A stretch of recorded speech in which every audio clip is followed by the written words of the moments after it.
This is our show, Zsuzsanna Medium, and I'm your host, Zsuzsanna Hörcsög, and I'm coming to you straight from the UK.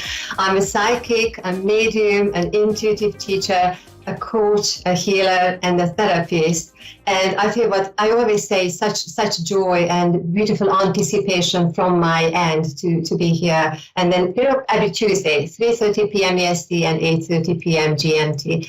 So if you have followed these conversations here, you followed my show, I usually do readings. I take live calls here, or I bring various conversations, or I share about Anna Frank, or I share about any kind of spiritual and enlightening conversation here. And today I thought we are going to have a little bit different conversation. We are going to be back in our body, in our physical body, in our reality, and then we are going to think about what it really means to be in our body and how we are relating to each other. So I'm just so thrilled to invite you and welcome you, Darren Stanton, here with me here. Hey, hi, how are you? Hi, everyone. I'm very well. Thank you, Darren. And how are you? I'm good, yeah. The weather's not very good, obviously, but we're used to that in the UK, aren't we? Oh, yes. I think we are quite close to each other in the UK Midlands. It's been raining, but I think the plants and the gardens are very, very pleased. Yeah. Bigger. Yes.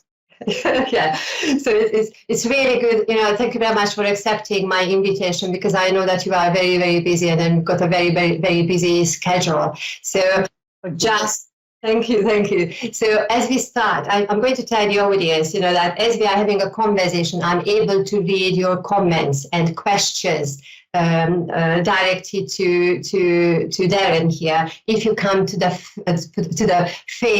main Facebook page of Ivana Psychic Radio, so that's the page I'm able to read your comments. Now, I know that you are a body language expert for more than 15 or 20 years of experience. Audience, the viewers and listeners can find you, or you regularly appeared on BBC, or actually you are there on BBC, the ITV, you are there on Sky News, 5 Live, you are on MTV, you are regularly publishing material on the London Evening Standard, the Daily Express, the Independent, Huffington Post, the Sun, CBS, Olympus, PlayStation, everything. A lot of you are very, very busy, and that is just one area of your work. You are also a speaker, a key speaker. You are also an author, and you are also training other people to recognize patterns of certain human behavior. And then you are also a TV lie detector, and you are also working with criminal cases to find out and help people to solve questions. You are also working with celebrities and royalties, and that's why I'm just so humbled to have you here. And then, to be honest, and now I'm seriously and honestly saying, to be honest, I'm really grateful that you are here. So a very warm welcome. So, I usually start with a guest when I start conversation. So how did you get to where you are in a nutshell, please? Yeah, it's a great question, Zsuzsanna. So essentially, I've always been a real people person. So I've always thought I've connected with people really easily. So, way back when I was kind of thinking what I'm going to do at college, what I'm going to study at university, I decided to study psychology, obviously, obvious choice. And after I graduated, I was looking around to see what I was going to do, and I eventually went into the prison service in the UK. So I trained as a prison psychologist. So this was going to be working with obviously inmates, with convicts, on a variety of different issues. And I went into the job thinking it was actually going to be one thing in terms of lots of practical stuff. But what I found myself doing on the flip side was just a lot of paperwork, a lot of reports, and inmates or the convicts, they found that by demonstrating or by simulating certain behaviours and traits, they found they could probably get away with, something and get some privileges. So although there were genuine people in the prisons, there's also, quite a reasonable proportion of people that were inside that knew how to play the system. So, I had to watch out for those people. So that was quite interesting, a lot of experience. So that's how I kind of started off. And then I did that for a number of years and then became quite disillusioned with that. And I was looking around, and nothing kind of much got my interest.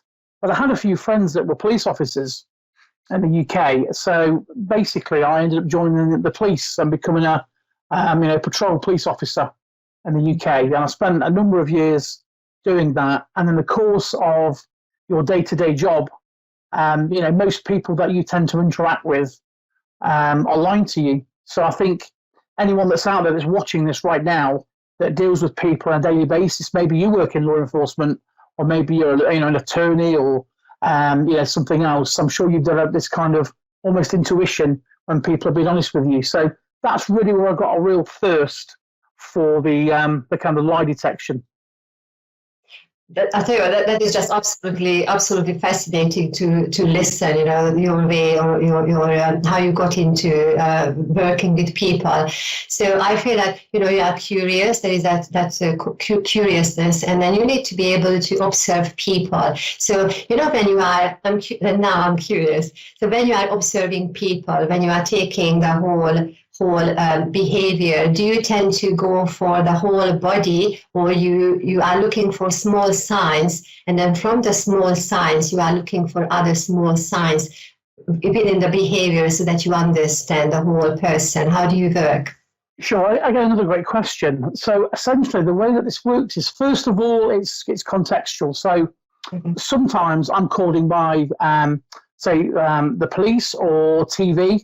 Now, what, as most people watching will probably realise, is that if the cops suspect maybe close family have been involved in a crime, what they will tend to do is they will purposefully get that person or the people, and they'll ask them to take part in a press conference to appeal for witnesses and to appeal for information. Now, the reason for that is the police, if they suspect the family or a certain person, that's to see how they perform on camera. Because there's lots of things that people that are genuinely grief-stricken, most people that have gone through maybe a lot of trauma that are watching this right now, emotion tends to come and go. It doesn't tend to be constant all the time. So people that are trying to convey a false emotion, they'll try their best to kind of emulate what they feel a real person that's innocent would be like. So that's kind of one aspect. So principally, to answer your question, I'm looking for someone's baseline. Now, all the baseline is, if we've gone to the doctor in the past and we've had a physical, the doctor will take our signs, our pulse, our blood pressure, maybe get us to sit down for a little bit. So, we get what we call a resting pulse. So that is us at a very calm state. So what I tend to do, if I can, is observe the person when they're not being interviewed or not being confronted, so when they're quite calm. So I'm looking at what their normal breathing rate is like. Are they quite animated? So I'm quite an animated person. Where do they look with their eyes? So there's research to say that where people look for information is kind of consistent with how they're thinking. So as an example, some of you guys out there may have done some psychology courses that say if a person looks in a certain direction, that means they're lying. Well, that's not strictly true. So the thing that we look at is eye accessing cues. So me as being right-handed, if I tended to look up and left when you ask me a question, that means that I have a baseline, a kind of predominance for making pictures, seeing pictures. Mm-hmm. So if I'm talking to somebody and I know that they're quite a visual person, when I later on come to confront them or they're confronted, if they suddenly break that pattern of behavior, we call that a red flag. So we're not just looking for one change in behavior, we're looking for maybe 6 or 7 changes in that person when they're under stress. That makes sense. So because we've got the baseline, we use that, it's kind of a scientific term. So we use that as the baseline. And then what we're looking for is a shift in emotion. Because when people are basically afraid of being discovered, the one thing that changes dramatically is their emotion. And that has an effect on their sort of outward signals. Sure. So what I understand is that actually looking at the big picture, looking at the full person, the whole person, and then you have what you said, the baseline, and then from there, if there is any minute, any very very little change, then you pick on that, and then you see what is going to develop out of that.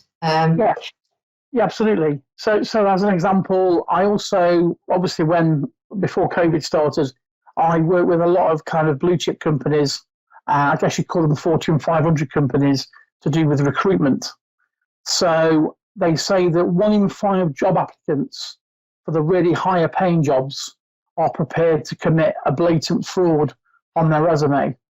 So this is not just small lies, this is big lies like I worked at a certain company, I've got certain qualifications, maybe I've got an MBA, or I went to Oxford University, or I went to Princeton. So people are that prepared to lie now that companies, they want to minimize the risk of hiring somebody that's basically lied to them. So they will call somebody like me in, and I will sit in on the interview.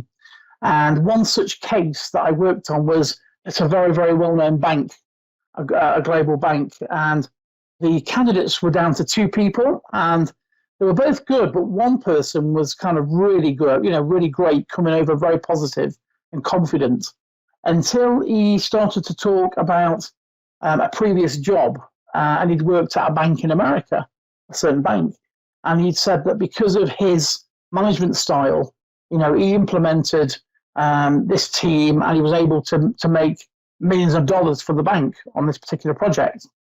Now, as he was talking, lots of his baseline behaviours changed. So his cheek began to go very red. He changed his eye position. His blink rate doubled, because that's another red flag. If you're talking to somebody and they begin to double the rate of their blinking with their eyes, that becomes a red flag. So within the space of 4 or 5 seconds, there were like 5 things that just suddenly changed. Now, again, Zsuzsanna, this doesn't necessarily mean the person's lying, because as we think back to a time in the past, maybe we look at pictures from the past, or maybe we watch video, from maybe family members that aren't here anymore, or maybe we hear a song and it evokes the memory and the emotion. So sometimes when people speak about the past, they can still have the change in emotion, but it doesn't mean they're lying. It means that maybe they had a bad experience in another job. Maybe they were bullied, or maybe they were fired. So we have to be like a detective almost. So in the case of this guy, I said to the interviewers after the interview when he left, I really want you to, when you check this guy out, I really want you to pay special attention to the portion on the resume of this particular job. So, I did my report for them, and that was that. And about 4 weeks later, I was back in there doing some more work. And one of the managers came to me and said, "Do you remember that guy that you mentioned?" And I was like, "Oh, yeah, I remember that guy." He said, "Well, interestingly, he not only never took part in the project that he said he did, so he wasn't involved in it, he didn't head that project up, but the actual company that he said he worked for had never heard of him." So had they given this guy the job, he's gone in there and just really acted as if he's super experienced when he wasn't. So that's an example of how we directly apply some of the techniques that I use. Yes. You see, as I'm listening to translating it for everyday use, how we are relating to each other, because we cannot be as an individual person. So we are trying to understand the other person's behavior as well as looking after our own selves in one way. So, when you mentioned that people are trying to control or trying to manage their own body language and behavior, to what extent is it possible to cover up in that sense, or hide what we want to hide? Because there is a human sense within us. So what is your experience in that? Another great question, Zsuzsanna. You're asking some really great questions. So a lot of the work that I do is involving, for example, a lot of high-profile politicians. So, I spent a number of years assessing President Trump, for the world's media. I've assessed Kim Jong-un. And obviously right now I'm obviously assessing sort of President Biden. So he came to the UK a few weeks back and had the G7 summit with our Prime Minister Boris Johnson. So what I will say to you is that no matter how well trained somebody is, with a few exceptions which I'll come on to, so very often people will think because somebody's a very high profile politician or maybe a very high profile celebrity that they're very well trained. Now that's true to an extent, but again, because you're correct in what you're saying, because we've all got the same neurology and physiology and emotions. So Joe Biden's still got the same physiology as you and I. Yeah. So when somebody's trying to sell the lie to somebody and there's a major consequence to being discovered, even though the person's well trained, it's almost like a clown that juggles. They can maybe juggle 3 balls confidently, but the more that a person tries to sell the lie, and the more they try to focus on their body language and their eyes and what they do with their hands, the brain goes into a state of something called cognitive overload. Cognitive overload. And that's almost the same as a clown juggling too many balls. And so what tends to happen is the body, it's not a nice word, but it leaks out information. So the more that the body tries to keep it in, or the more that the person tries to keep the secret, the more leakage that we get. So in psychology, we call it the law of reversal effect. So the more that we try to do this, the more that this happens. Yeah. So that's kind of how that works. And again, it depends on the consequence. So, for example, President Clinton, he tended to, his tells were his lips were very pale, and he did this gesture when he was talking to the press, which is shame. If anyone does this, that's a shame gesture. We see it in, if any of you guys have been following British politics, our health secretary, Matt Hancock, so he was caught having an affair with his aide, and he's been caught out lying. So we've seen a lot of these sorts of gestures with him very recently. So it just shows you, no matter who somebody is, if you know what to look for, then no one's, everyone's readable, really. Yes, it's absolutely fascinating. It's absolutely fascinating, and I know that people interested in your work, they can find you on the different social media pages. How you are analyzing and commenting, and it's very much there. Now I know we've got about 5 minutes. Now I'm just curious, because I know you've got your books. We also have I've got a question about working with psychics and mediums. So how is it coming along, or what is happening on that field? Yeah, I mean, I've always had a very big interest, even though I come from a psychological perspective. I've always had a big interest in paranormal and spirits and things like that. And, I was always brought up by my parents to have an open mind. And I've had a few experiences myself, really. I used to run various events and go into certain environments where it was said to be haunted. And even though I'm aware of how the mind can play tricks, we've still got some very, very strange things happening. So what I'm doing in the UK at the moment is I'm doing like an experiment all around the UK, and I'm recreating the Victorians in England in the 1800s. They used to sort of cheat. They used to kind of create a theatre show for people to come along and say that they were real spirits. So what I'm doing in the UK is I'm telling the guests from the outset that none of this, what you're experiencing, is real. It's just suggestion, psychology, hypnosis. So we're going to basically see, to what degree people can still, will still get scared, even though they're well, I'm guessing that there's no real spirits there. Who knows? I mean, on one event that we did, somebody said to me, "How did you make that happen?" And I said, "That's not part of the show." Yeah. So that was really interesting. I'll tell you what. It's lovely you are talking about this, because yes, there is that fine line, when we are objectively looking the world objectively analyzing and understanding the world, and then moving into using our intuition and opening the conversation. And I was actually very interested to find out, how it is working for you. So you know what? Because we've got about 2 minutes now, I can see. Do you also use your own intuition? So has it ever happened to you when you are working and you know how you would analyze something, but your gut feeling is giving you something else, your intuition is giving something else? Yeah, absolutely. The thing that comes to mind with that, Zsuzsanna, is I was out for dinner one night with friends, and I don't know why, but there was something like this really strong, overwhelming feeling said, you need to go back to your car right now. Go back to the parking lot right now. And I said to everyone, look, I don't know why, but I've just got to go back to my car. And my friend came with me, and as I got back to my car was broken into. Somebody broke the window and took, fortunately, nothing of value, that somebody had stole my jacket and a few other things. But for some reason, I just had to get back to my car. So I think even as a psychologist, even though I'm working with people from a structured framework, I think for me anyway, I can't speak for any other psychologist, but for me, I do use my intuition quite a lot because, we're still working with energy, aren't we? We're still working with people's energies. So I think it's important to have an open mind.